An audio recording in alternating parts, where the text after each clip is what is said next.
बिस्मिल्लाहिर्रहमानिर्रहीम। मेरा नाम यासिर हनीफ है और आज हम सर्कुलर मोशन के बारे में पढ़ेंगे।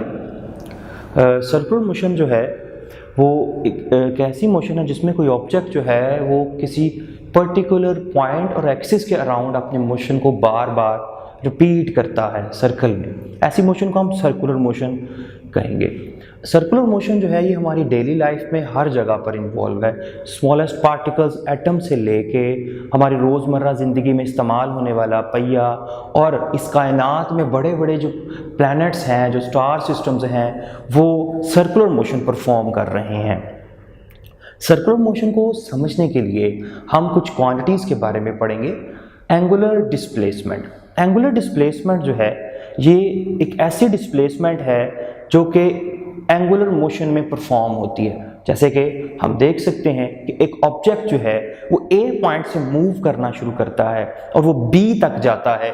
ए से बी तक जो उसने एंगल कवर किया है थीटा, इसे हम एंगुलर डिस्प्लेसमेंट कहेंगे। और इसकी जो डायरेक्शन है वो निकालने के लिए हम राइट हैंड रूल यूज़ करते हैं। राइट हैंड रूल में जो डायरेक्शन ऑफ मोशन है, अगर आप उसके अराउंड जो है अपने राइट हैंड की फिंगर्स को कर्ल करें तो थंब जो है वो एंगुलर डिस्प्लेसमेंट की डायरेक्शन देगा, जो कि है along the axis of rotation. इसी तरह से अगर आप आगे देखें तो एक ऑब्जेक्ट जो है वो ए से पी तक मूव कर रहा है और एंगुलर डिस्प्लेसमेंट कवर करता है थीटा, और इस दौरान उसके सर्कमफ्रेंस पे जो आर्क लेंथ है वो उसने डिस्टेंस कवर किया है एस। तो हम इस थीटा यानी कि जो एंगुलर डिस्प्लेसमेंट है उसको कुछ इस तरह से कैलकुलेट कर सकते हैं। थीटा जो है वो इक्वल होगा arc length divided by radius. Arc length क्योंकि हम एस से रिप्रेजेंट कर रहे हैं तो वो एस आ जाएगा। आर जो रेडियस जो है उसके लिए हम आर यूज कर रहे हैं, तो हमारे पास एक रिलेशन बन जाएगा एंगुलर और लीनियर फिजिकल क्वांटिटीज में s is equal to r theta. यहाँ पे एस जो है ये लीनियर डिस्टेंस है और जो आर है वो हमारे पास रेडियस ऑफ द सर्कल है जिसमें हमारा ऑब्जेक्ट मूव कर रहा था, और ये थीटा जो है वो एंगुलर डिस्प्लेसमेंट को कोरिस्पॉन्ड करता है। अब अगर आप कंप्लीट मोशन को देखें तो हम जो है अपने जो एंगुलर डिस्प्लेसमेंट है उसके यूनिट्स के तौर पे 3 डिफरेंट यूनिट्स ले सकते हैं। रेवोल्यूशन ले सकते हैं, रेडियन ले सकते हैं जो कि ऐसा यूनिट है। इसके अलावा हम डिग्री में भी एंगुलर डिस्प्लेसमेंट कैलकुलेट कर सकते हैं। अगर आप कंप्लीट रेवोल्यूशन की बात करें तो एक ऑब्जेक्ट ए से स्टार्ट होता है और वो कंप्लीट मोशन करता हुआ दोबारा ए तक जाता है, तो इसके लिए जो कंप्लीट 1 रेवोल्यूशन होगी उसके वो एंगल रेडियन में 2 पाई के बराबर है, यानी कि 1 रेवोल्यूशन जो है वो 2 पाई रेडियन के इक्विवेलेंट है। इसके अलावा डिग्री में जो 2 पाई रेडियन है वो नियरली 360 डिग्री के इक्वल होता है। अगर आप यहाँ से जो है 2 pi radian is equal to 360 degree से अगर आप 1 रेडियन की वैल्यू कैलकुलेट करें तो वो नियरली 57.3 डिग्री आएगी। इसके बाद नेक्स्ट जो है वो हम एंगुलर वेलोसिटी क्या है उसके बारे में जानते हैं कि जी एंगुलर वेलोसिटी को हम डिफाइन करेंगे total change in angular displacement with respect to time. आप स्क्रीन पे देख सकते हैं हमारे पास एक रिजिड बॉडी है जो कि पॉइंट P से मूव करना शुरू करती है at t is equal to t1 पे, और वो at t is equal to t2 पे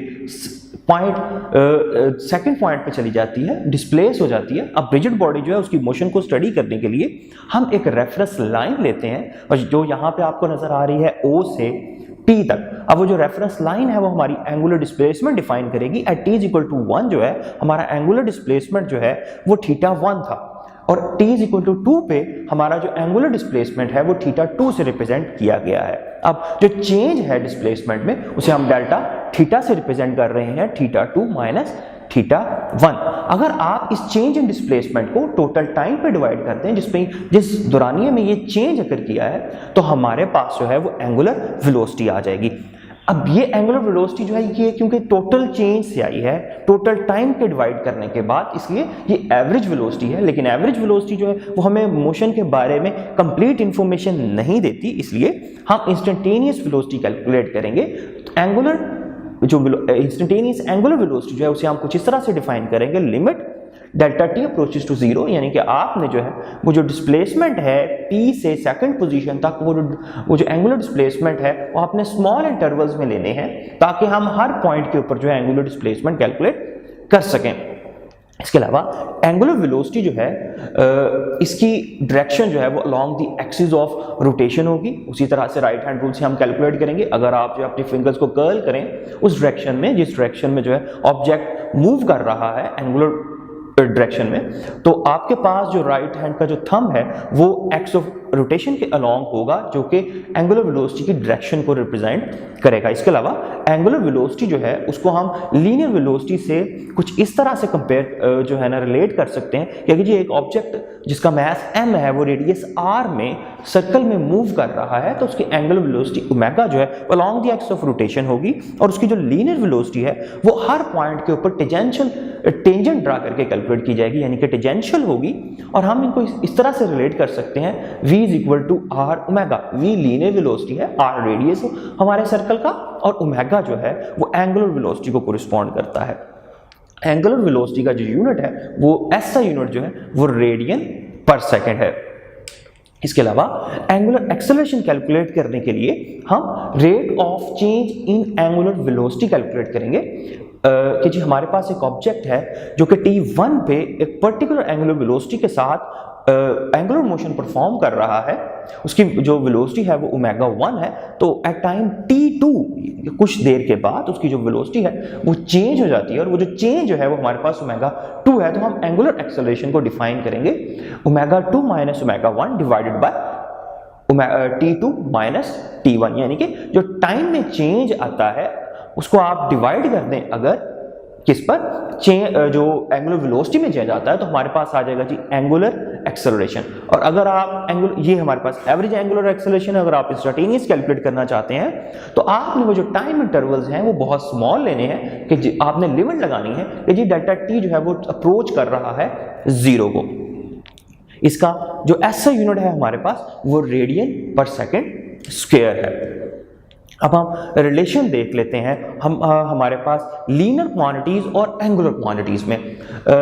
हमारे पास जो अभी अब तक हमने पढ़ा है उसमें हमारे पास लीनियर क्वांटिटीज हैं, एक हमारे पास लीनियर डिस्टेंस है s, एक हमारे पास लीनियर वेलोसिटी है v जो कि टेंजेंशियल है, और एक है हमारे पास लीनियर एक्सेलरेशन a।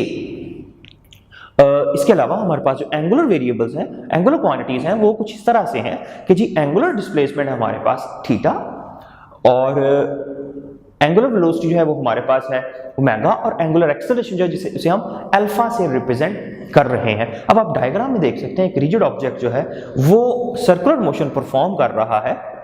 इसमें हम रेफरेंस लाइन ले रहे हैं O से P, और इस OP से हम कंप्लीट मोशन को डिस्कस करेंगे। इसके लिए आप देख सकते हैं पॉइंट P पर हम टेंजेंट ड्रा कर रहे हैं जो कि आपको ग्रीन कलर में नजर आ रहा है, जो कि वेलोसिटी v को रिप्रेजेंट करेगा, और इसका रिलेशन जो है वो एंगुलर वेलोसिटी के साथ डिफाइन किया गया है, v is equal to r omega. Omega जो है वो एंगुलर स्पीड है, जिस एंगुलर स्पीड के साथ ये रिजिड ऑब्जेक्ट जो है ये एंगुलर मोशन परफॉर्म करेगा, और थीटा जो है वो हमारे पास जो है यहाँ पे एंगुलर डिस्प्लेसमेंट है, और s जो है वो हमारे पास कोरिस्पॉन्ड करता है लीनियर डिस्टेंस को, जो कि आर्क लेंथ को रिप्रेजेंट करेगा सर्कमफ्रेंस पे।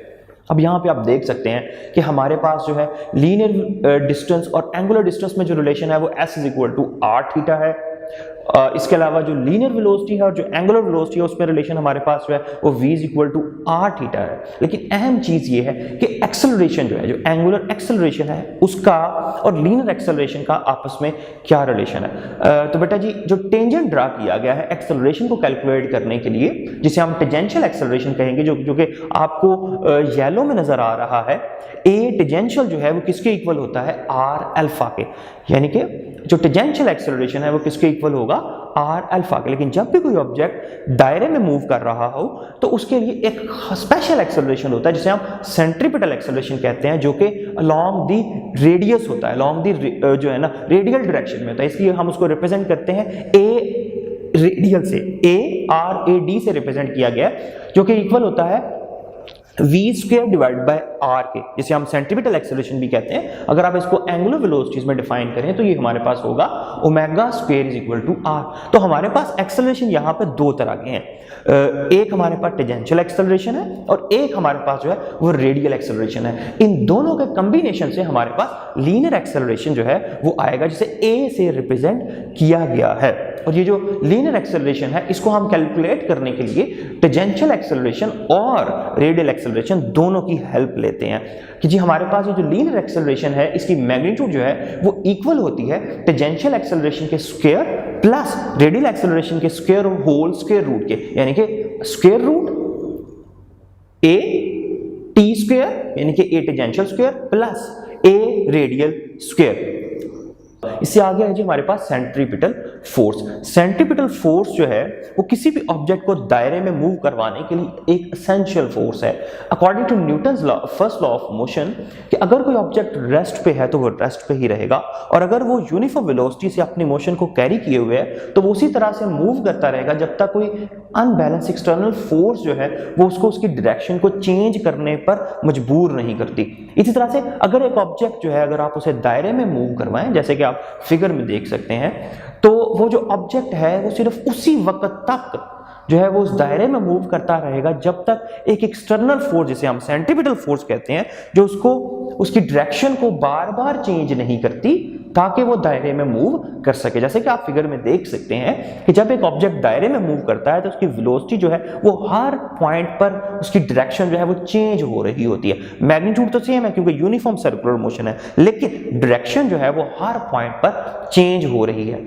फोर्स हर जगह, जो सेंट्रीपिटल फोर्स है वो हर पॉइंट पर एक्सर्ट करती है, अमल करती है, और डायरेक्शन जो है वो चेंज होती रहती है, और ऑब्जेक्ट जो है हमारा वो उसकी जो ट्रैजेक्टरी है वो सर्कुलर हो जाती है, यानी कि वो सर्कुलर मोशन परफॉर्म कर रहा होता है। तो सेंट्रीपिटल फोर्स को कैलकुलेट करने के लिए हम जो रिलेशन यूज करते हैं वो जी Fc = mv square divided by r।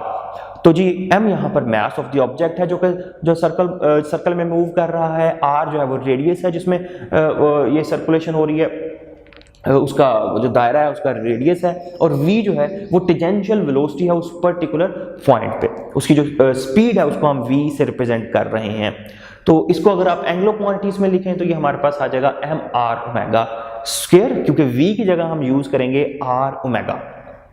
उसके बाद इसके अलावा सेंट्रीपिटल एक्सेलरेशन जो है उसको हम कुछ इस तरह से डिफाइन कर सकते हैं, जो कि सेंट्रीपिटल फोर्स से आएगा हमारे पास a = v square divided by r। और अगर आप इसको एंगुलर टर्मिनोलॉजीज में जो है हमारे पास हम डिफाइन करें तो हमारे पास ac जो है रेडियल एक्सेलरेशन भी है, जो सेंट्रीपिटल एक्सेलरेशन भी है, इसको हम कुछ इस तरह से डिफाइन करेंगे r ओमेगा स्क्वायर। यहाँ पे ओमेगा जो है वो एंगुलर स्पीड को रिप्रेजेंट कर रहा है। जी नेक्स्ट हमारे पास है जी moment of inertia. Moment of inertia को डिफाइन करने के लिए हम टॉर्क से स्टार्ट लेते हैं कि जी एक ऑब्जेक्ट जो है वो दायरे में मूव कर रहा है किसी टेंजेंशियल फोर्स की वजह से, और ये जो टेंजेंशियल फोर्स है ये उस ऑब्जेक्ट जिसका मास m है उसको r जो है उसका मूवमेंट आर्म जो है उसमें रोटेशनल मोशन परफॉर्म करवा रही है। तो जो हम टॉर्क को डिफाइन करेंगे r क्रॉस f, क्योंकि आप यहाँ पे देख सकते हैं कि जी जो मूवमेंट आर्म है और जो फोर्स है उसके दरमियान एंगल 90 डिग्री है, क्योंकि रेडियस और टेंजेंट के दरमियान एंगल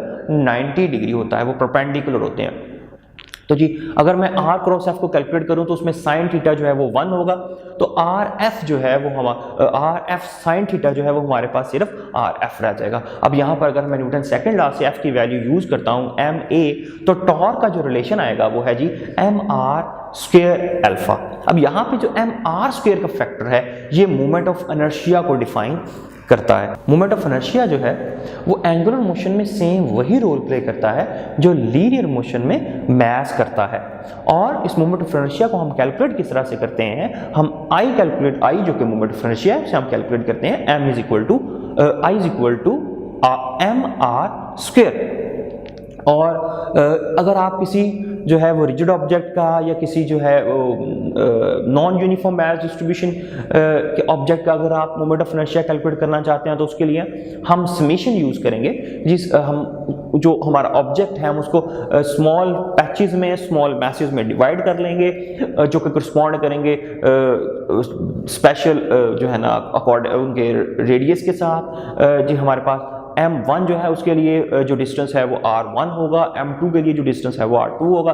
अगर मैं total over moment of inertia calculate करूं तो वो हमारे पास आ जाएगा summation I start from 1 goes to n, यानी कि जी हमने n पैचेस लिए हैं और हम हर पैच को अलग से उसका मोमेंट ऑफ इनर्शिया कैलकुलेट करते हुए एंड पर क्या करेंगे उसे जी सम अप कर लेंगे, तो वो हमारे पास आएगा summation I start from 1 goes to n और MI/R स्क्वायर जो है ये हमारे पास मोमेंट ऑफ इनर्शिया होगा किसी भी रिजिड जो है ना अनइक्वल मास डिस्ट्रीब्यूशन के लिए मोमेंट ऑफ इनर्शिया। अब आप देख सकते हैं जी, आपको स्क्रीन पे नजर आ रहा है मुख्तलिफ ऑब्जेक्ट्स के मोमेंट ऑफ इनर्शियाज गिवन है। सबसे पहले नंबर पे जो है एक जो है ऑब्जेक्ट रिजिड ऑब्जेक्ट है, तो किसी भी शेप का उसका मोमेंट ऑफ इनर्शिया आपको गिवन है।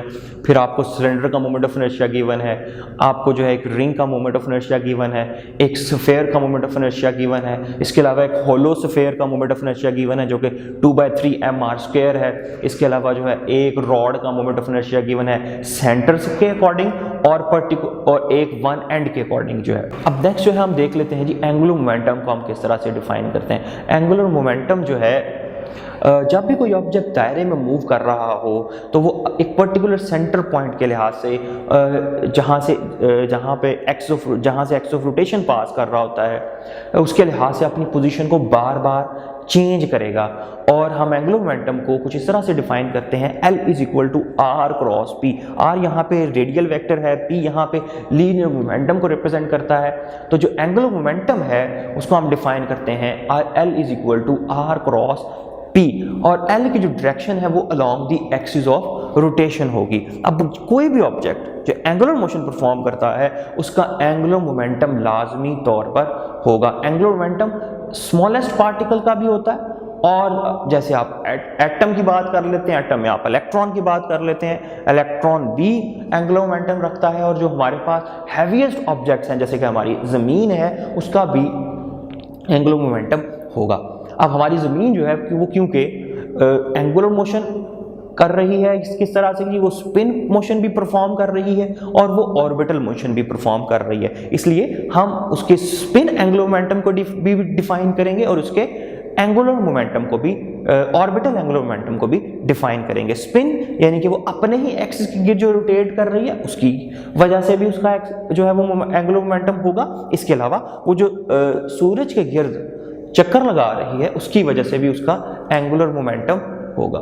Law of conservation of angular momentum, अगर कोई भी ऑब्जेक्ट जो एंगुलर मोशन परफॉर्म कर रहा है उस पर कोई एक्सटर्नल टॉर्क एक्ट नहीं करता तो उसका एंगुलर मोमेंटम हमेशा जो है वो सेम रहेगा, उसमें कोई तब्दीली नहीं आएगी। यानी कि हमारा जो सिस्टम है वो आइसोलेटेड होना चाहिए।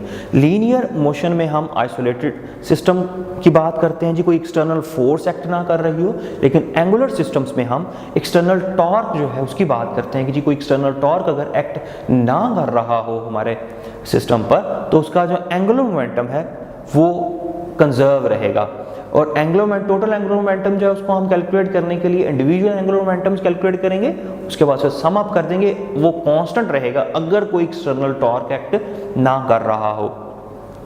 ये जो law of conservation of angular momentum है ये स्मॉलेस्ट लेवल से यानी कि एटम के अंदर इलेक्ट्रॉन की मोशन और उसके एंगुलर मोमेंटम के लिए भी कंजर्व रहता है। इसके अलावा जो हमारे पास हैवीएस्ट ऑब्जेक्ट हैं अर्थ है या और मुख्तलिफ प्लैनेट्स हैं उसके लिए भी ये सेम ये जो law of conservation of angular momentum है ये होल्ड करता है। ये law of conservation of angular momentum को हम कुछ इस तरह से भी डिफाइन कर सकते हैं I1 ω1 = I2 ω2 कि जी हमारा जो सिस्टम का एंगुलर मोमेंटम है वो एंगुलर मोमेंटम इक्वल होता है I ओमेगा के। और हम अगर कहें कि जी इनिशियली हमारे जो एंगुलर मोमेंटम है सिस्टम का उसे वो I1 ω1 था और बाद में जो है वो एंगुलर मोमेंटम जो है वो I2 ω2 हो जाता है, तो एंगुलर मोमेंटम जो है वो हमेशा कंजर्व रहेगा। इसका मतलब यह है कि जी प्रोडक्ट है जो मोमेंट ऑफ इनर्शिया और एंगुलर स्पीड का वो हमेशा सेम रहेगा।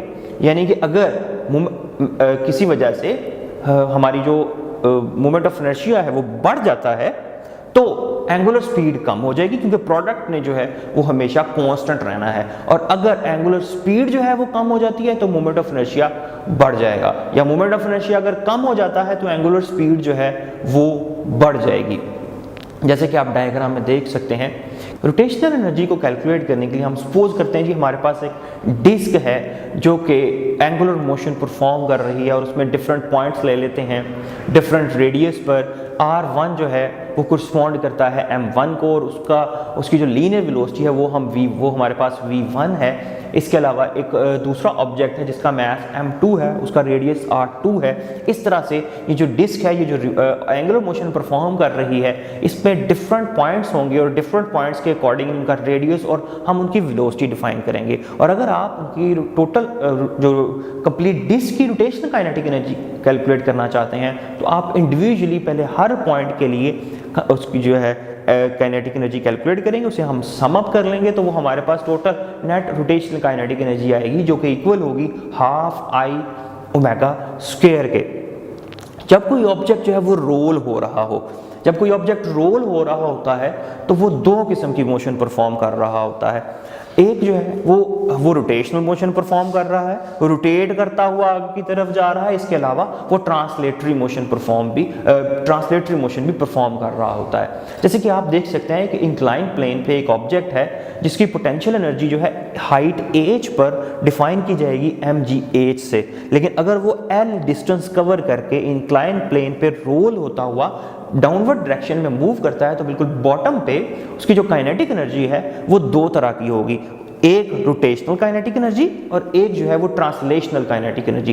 तो काइनेटिक एनर्जी बॉटम पे जो है वो किस तरह से कैलकुलेट की जाएगी, हाफ mv स्क्वायर यानी कि translational kinetic energy plus half I omega square यानी कि रोटेशनल काइनेटिक एनर्जी। तो अगर हम जो है कैलकुलेट करें मुख्तलिफ ऑब्जेक्ट्स की वेलोसिटीज़ को जो इंक्लाइन प्लेन पे मूव करते हैं तो जी हमारे पास ये सेम रिलेशन जो कि यहाँ पे भी दिया गया है जो है पोटेंशियल एनर्जी और काइनेटिक एनर्जी का law of conservation of energy apply करके, तो हम मुख्तलिफ ऑब्जेक्ट्स की वेलोसिटी जो है वो स्टार्ट से और बॉटम पे कैलकुलेट कर सकते हैं। तो बॉटम पे जो हमारे पास डिस्क या सिलेंडर की जो एंगुलर वेलोसिटी होगी वो कुछ इस तरह वो हमारे पास होगी 4/3gh। इसके अलावा अगर आप हूप की कैलकुलेट करें तो वो हमारे पास होगी √gh। अगर आप स्फेयर की कैलकुलेट करें तो वो हमारे पास आएगी 10gh/7। और अगर हमारे पास जो स्फेयर है वो होलो है जिसका मोमेंट ऑफ इनर्शिया 2/3mr² होता है तो उसके लिए हमारे पास जो है वो स्पीड आ जाएगी 6gh/5।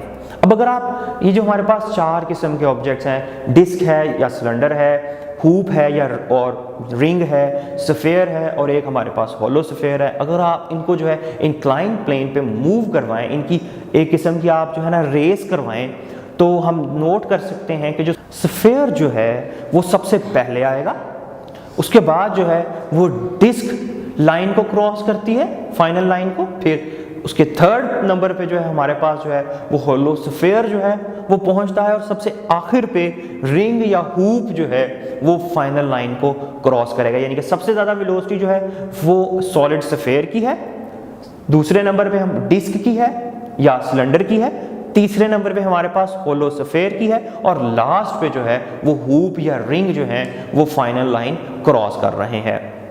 Real and apparent wait जो है उसमें फ़र्क क्या है? रियल वेट जो है सिंपली जो ज़मीन जो है वो किसी भी ऑब्जेक्ट को जो अपनी तरफ खींचती है, जिस फोर्स के साथ खींचती है सेंटर की तरफ, उसको हम रियल वेट से डिफाइन करते हैं और रियल वेट को हम स्प्रिंग बैलेंस से मेजर करते हैं।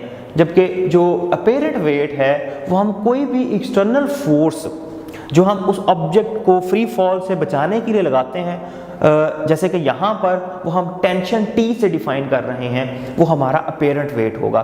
तो ये हमारे पास चार केसेस हैं रियल और अपेरेंट वेट के। सबसे पहला केस जो है उसमें एक ऑब्जेक्ट जो है वो आप जो है हम एलिवेटर का कंसेप्ट ले लेते हैं जी। हमारे पास एक ऑब्जेक्ट जो है वो एलिवेटर में मूव कर रहा है और एलिवेटर जो है उसका एक्सेलरेशन 0 है, यानी कि एलिवेटर जो है वो यूनिफॉर्म वेलोसिटी से मूव कर रही है। तो इस केस में एक्सेलरेशन हमारा 0 होगा और जो रियल वेट है वो इक्वल होगा हमारे अपेरेंट वेट के, यानी कि mgh के। रियल और अपेरेंट वेट जो है वो इक्वल होंगे अगर एक्सेलरेशन 0 हो। लेकिन अगर हमारा जो सिस्टम है वो एक्सेलरेशन a के साथ अपवर्ड डायरेक्शन में मूव कर रहा है तो जो अपेरेंट वेट है वो रियल वेट से ज़्यादा होगा। T जो है वो इक्वल होगा W प्लस ma के। a वो एक्सेलरेशन है जिससे हमारा जो सिस्टम है वो अपवर्ड डायरेक्शन में मूव कर रहा है और W हमारा रियल वेट है जिसे हम mg से डिफाइन करेंगे। इसके अलावा जो अगर हमारा जो सिस्टम है वो डाउनवर्ड डायरेक्शन में मूव कर रहा हो विद एक्सेलरेशन a, तो जो रियल वेट है और जो अपेरेंट वेट है वो अगेन इक्वल नहीं होंगे। अपेरेंट वेट जो है वो कम होगा और रियल वेट जो है वो ज़्यादा होगा। रियल वेट अपेरेंट वेट जो है उसको हम किस तरह से कैलकुलेट करते हैं, T is equal to W minus MA, यानी कि डाउनवर्ड मूव करते हुए किसी भी ऑब्जेक्ट का जो अपेरेंट वेट है वो कम होगा एक्सेलरेटेड ऑब्जेक्ट्स के लिए। इसके अलावा लास्ट में हमारे पास अगर कोई ऑब्जेक्ट जो है वो फ्री फॉल मूव कर रहा हो, यानी कि उसका एक्सेलरेशन जो है वो g हो, तो T जो है अपेरेंट वेट जो है वो 0 होगा। यानी कि फ्री फॉल मोशन में जब एक्सेलरेशन जो है वो ग्रेविटेशनल एक्सेलरेशन के इक्वल होता है तो हमारा अपेरेंट वेट जो है वो वैनिश कर जाता है।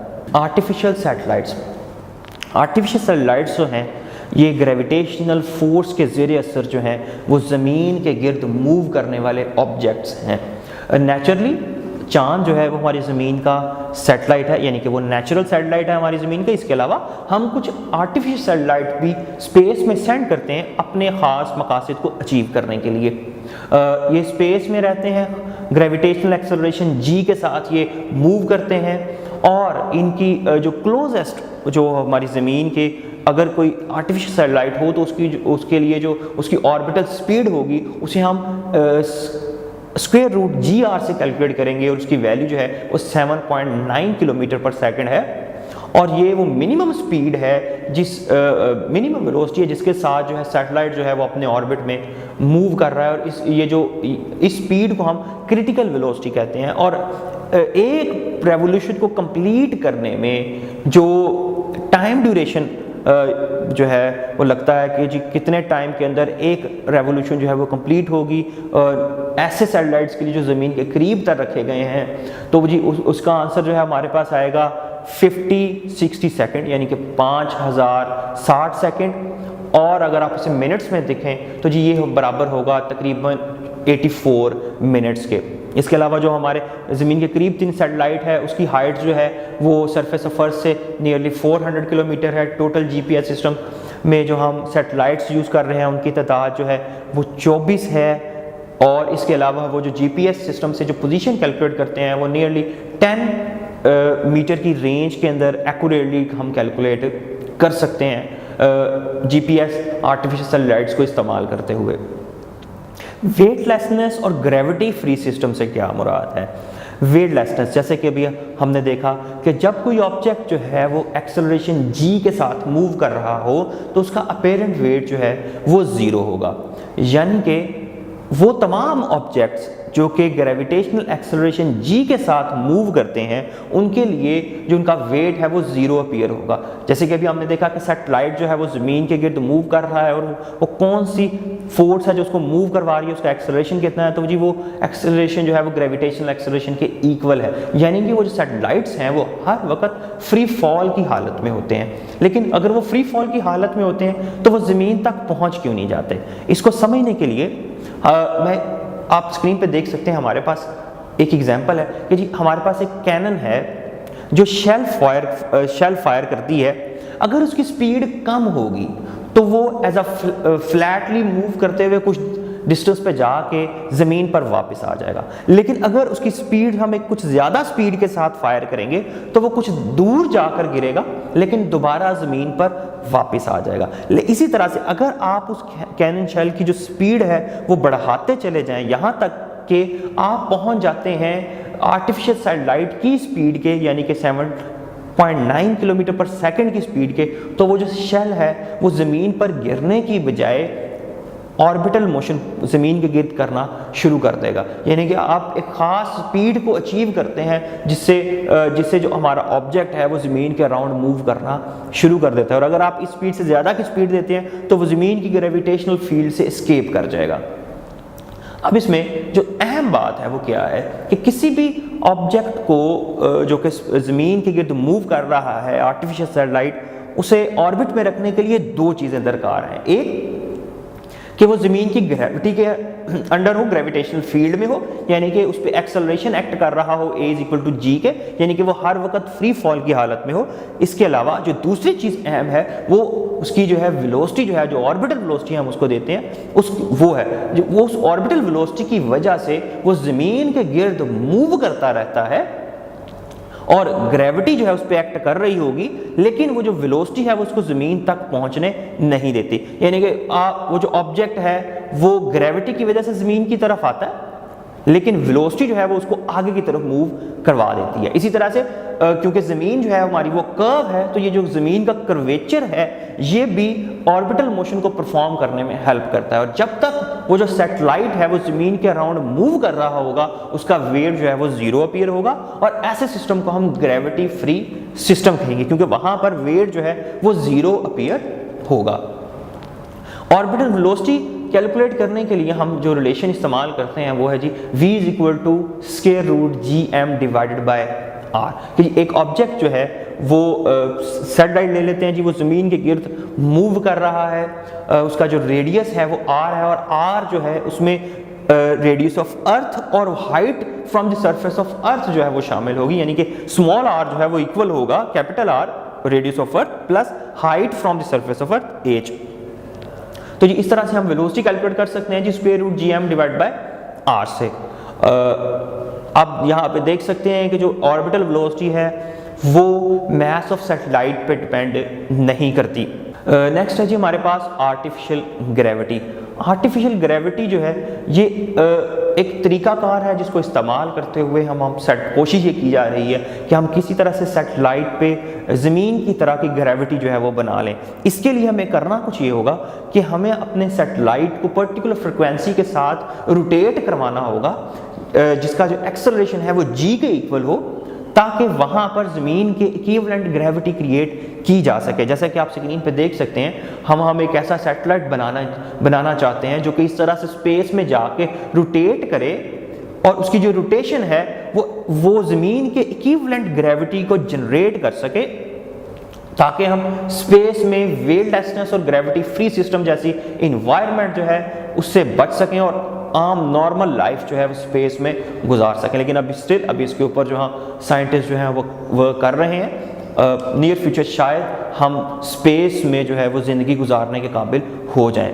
नेक्स्ट है हमारे पास जी geostationary satellite. Geostationary satellites ऐसे सैटेलाइट्स हैं जो कि ज़मीन के लिहाज से अपनी पोजीशन को चेंज नहीं करते, यानी कि ज़मीन की मोशन जो है, अर्थ की जो रोटेशनल मोशन है, और जो सैटेलाइट जो है हमारे पास उसकी जो ऑर्बिटल मोशन है वो इस तरह से सिंक्रोनाइज होती हैं कि दोनों एक पॉइंट हमेशा एक दूसरे के साथ साथ मूव करते हुए हमें नज़र आते हैं। इसके लिए एक ख़ास पर्टिकुलर रेडियस पे हम अपने सैटेलाइट्स को सेंड करते हैं, जो कि हमारे पास इक्वल होता है gmt²/4r² की होल पावर 1/3 के। और अगर आप इसमें g की वैल्यू सब्स्टिट्यूट करें जो कि ग्रेविटेशनल कांस्टेंट है, m मास ऑफ अर्थ है, t जो है वो ड्यूरेशन है जिस ड्यूरेशन के अंदर जो है हमारा सैटेलाइट जो है वो एक जो है वो रेवोल्यूशन कंप्लीट करता है, जो कि लाजमी तौर पर, क्योंकि अगर वो ज़मीन के उसकी मोशन जो है वो ज़मीन की मोशन के साथ सिंक्रोनाइज है तो ये 24 आवर्स होंगे। उसके बाद आप इसे डिवाइड कर दें 4π² से, तो हमारे पास जो रेडियस आता है किसी भी जियो स्टेशनरी ऑर्बिट का वो हमारे पास इक्वल है 4.3 10⁴ किलोमीटर्स के। इसके अलावा ये जो सैटेलाइट्स हैं ये इक्वेटर से नियरली 36,000 किलोमीटर की हाइट पर हैं, और इनकी जो स्पीड है वो 3.1 किलोमीटर पर सेकेंड होती है, यानी कि 3.1 किलोमीटर एक सेकेंड के अंदर जो है ये कवर करते हैं। इसके अलावा ये टोटल तादाद में 3 हैं जो कि, और हर एक जो इसमें से है वो 120 डिग्री लॉन्गिट्यूड को जो है वो कवर करता है। और अब इन्हीं सैटेलाइट्स को, ये जो हमारे पास जियो स्टेशनरी सैटेलाइट्स हैं, इनको हम कम्युनिकेशन सैटेलाइट्स के तौर पे भी इस्तेमाल करते हैं। और इस वक्त हमारी जो है ना जो सबसे बड़ा जो कम्युनिकेशन सिस्टम इस्तेमाल किया जा रहा है उसमें तकरीबन 126 ममालिक शामिल हैं, और पूरी दुनिया में तकरीबन उसके 200 स्टेशन जो हैं वो हैं, जिसको शॉर्ट फॉर्म में हम इंटेलसैट कहते हैं, INTELSAT। ये वो सिस्टम है जो कि तकरीबन 126 ममालिक इस्तेमाल कर रहे हैं। और इसमें जो अहम चीज़ है वो ये कि हम इस कम्युनिकेशन, जैसे मैंने आपको कहा कि ये जो जियोस्टेशन सैटेलाइट्स हैं ये कम्युनिकेशन सैटेलाइट्स हैं, और कम्युनिकेशन के लिए हम माइक्रोवेव्स का इस्तेमाल करते हैं। माइक्रोवेव्स का इस्तेमाल इसलिए किया जाता है क्योंकि ये स्पेस में विदाउट डिफ्लेक्शन स्ट्रेट मूव करती है, ये बिखरती नहीं है स्पेस में, इसलिए हम जियोस्टेशन कम्युनिकेशन के जो सैटेलाइट कम्युनिकेशन है उसके लिए माइक्रोवेव्स का इस्तेमाल करते हैं। और जो पर्टिकुलर फ्रिक्वेंसीज इस्तेमाल की जाती हैं वो हमारे पास 4 हैं, 4, 6, 11 और 14 गीगाहर्ट्ज़। हम ये 4 जो है पर्टिकुलर फ्रिक्वेंसीज जो हैं वो हम स्पेस कम्युनिकेशन के लिए या सैटेलाइट कम्युनिकेशन के लिए इस्तेमाल करते हैं। इसके अलावा नेक्स्ट हमारे पास जो है कि जी जो ग्रेविटी है वो असल में है क्या चीज़। न्यूटन जो है वो इसके बारे में कहता है कि ग्रेविटी जो है वो किसी भी ऑब्जेक्ट की इंट्रिंसिक प्रॉपर्टी, उसकी ज़ाती खसूसियत है, और यानी कि हर ऑब्जेक्ट किसी दूसरे ऑब्जेक्ट पे फोर्स लगाता है। और यहीं से न्यूटन जो है वो अपना लॉ ऑफ ग्रेविटेशन देता है, जो कि सिंपली किस तरह से डिफाइन किया जा सकता है कि अगर हमारे पास 2 मैसेज हैं, एक m1 है दूसरा m2 है, तो दोनों ऑब्जेक्ट जो है वो एक दूसरे पे ग्रेविटेशनल फोर्स ऑफ अट्रैक्शन जो है वो लगाएंगे, यानी कि दोनों एक दूसरे को अट्रैक्ट करेंगे। किस तरह से, उसको हम मैथमेटिकली कुछ इस तरह से डिफाइन कर सकते हैं, F = G m1 m2 divided by d square. g यहाँ पर जो है वो ग्रेविटेशनल कांस्टेंट है जिसकी वैल्यू जो है वो 6.6710⁻11 न्यूटन मीटर स्क्वायर पर किलोग्राम स्क्वायर होती है। अब न्यूटन साहब कहते हैं जी ग्रेविटी के बारे में कि जी हर ऑब्जेक्ट दूसरे ऑब्जेक्ट को अपनी तरफ खींचता है, और इनवर्स स्क्वायर लॉ की हेल्प से न्यूटन साहब ने जो है वो फोर्स का फॉर्मूला दे दिया है कि जी इतनी फोर्स जो है वो एक्ट करती है 2 ऑब्जेक्ट्स के दरमियान। लेकिन न्यूटन साहब ये एक्सप्लेन नहीं करते कि ये फोर्स किस तरह से अमल करती है, ये फोर्स जो है इसके बिहेवियर, इसकी प्रॉपर्टीज़ क्या है, इसके बारे में न्यूटन जो है वो खामोश है बिल्कुल। आइंस्टाइन जो है वो 1915 में इस खामोशी को ख़त्म करता है और ग्रेविटी को मुकम्मल तौर पर एक्सप्लेन करता है। आइंस्टाइन ये कहता है कि हमारा जो स्पेस टाइम, हमारी जो यूनिवर्स है, ये एक फैब्रिक है स्पेस टाइम से बना हुआ, यानी कि स्पेस टाइम फैब्रिक है, और इस स्पेस टाइम फैब्रिक में जितना कोई हैवी ऑब्जेक्ट होगा वो इस फैब्रिक को उतना डिस्टॉर्ट करेगा। यानी कि आप सिंपली इस तरह से ले सकते हैं, हमारे पास जो है एक जो है स्ट्रेच फॉर्म में जो है एक चादर है और उसमें आपने एक हैवी ऑब्जेक्ट रख दिया। अब वो जितना हैवी ऑब्जेक्ट होगा वो उस चादर को उतना कर्व कर देगा, उतना बेंड कर देगा। यही बिल्कुल सेम इसी तरह से आइंस्टाइन कह रहा है कि हमारी जो यूनिवर्स है वो एक स्पेस टाइम फैब्रिक है, यानी कि स्पेस और टाइम से बना हुआ बनी हुई एक चादर है जिसमें जितना कोई हैवी ऑब्जेक्ट होगा वो उतना उस स्पेस टाइम को कर्व कर देगा, और उस कर्वेचर में जब भी कोई छोटा ऑब्जेक्ट रखा जाएगा तो उस कर्वेचर और अपनी स्पीड की वजह से उस हैवी ऑब्जेक्ट के अराउंड मूव करना शुरू कर देगा। और इस तरह से आइंस्टाइन जो है वो एक्सप्लेन करता है किस तरह से कोई ऑब्जेक्ट जो है वो दूसरे ऑब्जेक्ट को अट्रैक्ट करता है। अब ये जो कर्वेचर्स हैं ये ज़्यादा प्रोमिनेंट जो हैं ये हेवनली ऑब्जेक्ट्स, यानी कि जो कॉस्मोलॉजिकल हैवी ऑब्जेक्ट्स हैं उनके लिए ज़्यादा जो है ये कर्वेचर जो है प्रोमिनेंट होते हैं। जैसे आपको स्क्रीन पर नज़र आ रहा है, हमारी ज़मीन जो है उसने स्पेस टाइम में बेंड किया हुआ है, और उसमें जो मून जो है वो स्पेस टाइम उस कर्वेचर के अंदर जो है अपने कर्वेचर के साथ साथ मूव कर रहा है पर्टिकुलर वेलोसिटी के साथ। इसके अलावा आइंस्टाइन ने ये अपनी मशहूर ग्रेविटेशनल जो फील्ड थ्योरी है ये 1915 में दी थी, और ये थ्योरी जो है ये न्यूटन की ग्रेविटेशनल थ्योरी से बेहतर समझी जाती है क्योंकि ये हमें बहुत सी इंफॉर्मेशन देती है ग्रेविटी के बारे में, जिसमें से एक इंफॉर्मेशन ये भी है कि ग्रेविटी जो है वो लाइट को भी अफेक्ट कर सकती है। जैसे कि आपको स्क्रीन पर नज़र आ रहा है, एक स्टार जो है जिसकी एक्चुअल पोजीशन जो है वो सूरज के बिल्कुल जो है ना बिल्कुल जो है ना पीछे, लेकिन वो हमें ज़मीन पर नज़र आता है सूरज से थोड़ा सा साइड पे। ये जो स्टार है इसकी पोजीशन को 1999 में, यानी कि आइंस्टाइन की ग्रेविटेशनल थ्योरी के देने के तकरीबन 4 साल बाद इसको ऑब्जर्व किया गया। सूरज ग्रहण के दौरान एक स्टार की पोजीशन को जब नोट डाउन किया गया तो क्योंकि इसकी एक्चुअल पोजीशन जो है वो साइंटिस्ट के अकॉर्डिंग जो है वो सूरज के बिल्कुल पीछे थी, लेकिन ये हमें नज़र कहाँ पर आ रहा है, सूरज के बिल्कुल साथ नज़र आ रहा है। तो ये फ़र्क क्यों है?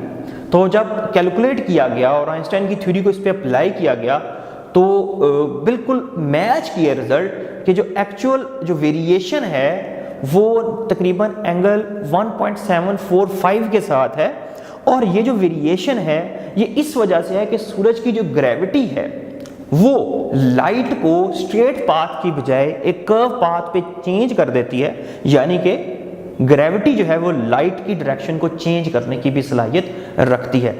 इसके अलावा ये जो कर्व पाथ है ये स्पेस टाइम की एक खास प्रॉपर्टी है, यानी कि स्पेस टाइम में तमाम ऑब्जेक्ट जो हैं वो स्ट्रेट लाइन की बजाय एक कर्व पाथ को फॉलो करते हैं, जिसे हम जियोडेसिक कहते हैं। जियोडेसिक जो है वो एक कर्व पाथ है जो कि स्पेस टाइम में कोई भी ऑब्जेक्ट जो है वो फॉलो करता है। आइंस्टाइन की थ्योरी का ये जो टेस्ट है जो कि तकरीबन 4 साल बाद हुआ, इसने आइंस्टाइन को बहुत ही ज़्यादा जो है वो अहमियत दी, क्योंकि इसकी जो थ्योरी थी उसने बहुत से नई चीज़ों के बारे में जो है वो इंफॉर्मेशन देना शुरू कर दी।